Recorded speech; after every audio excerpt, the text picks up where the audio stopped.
పహల్గామ దాడి తర్వాత భారత్ పాకిస్తాన్ మధ్య యుద్ధ వాతావరణం ఏర్పడింది. పాకిస్తాన్కి సంబంధించిన అందరి ఇన్స్టాగ్రామ్లను, యూట్యూబ్లు అన్నింటినీ కేంద్రం నిషేధించింది. దీంతో పాకిస్తాన్ క్రికెటర్ బాబర్ అజామ్ స్పందించాడు. భారత్ నాకు రెండో ఇల్లు లాంటిది.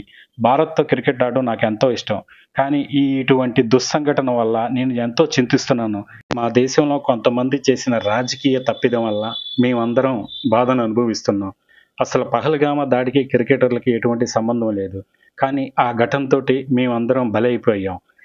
ఇండియాకు దూరం అయిపోయాం. అంతేకాదు, ఇండియాలో మా ఇన్స్టాగ్రామ్ అకౌంట్లు కూడా లేకుండా పోయింది.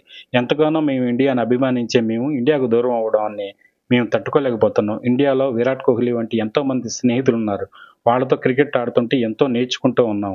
అలాంటి ఇండియాకి ఇప్పుడు దూరం అయిపోవడం, నేను కూడా శత్రువుల్లో ఒక శత్రువుగా మారిపోవడం, వాళ్ళు మమ్మల్ని వేరు చేయడం అనేది మేము జీర్ణించుకోలేకపోతున్నాం. ఇది మా దేశం చేసిన తప్పుకి మేము శిక్ష అనుభవిస్తున్నామంటే విచారం వ్యక్తం చేశారు.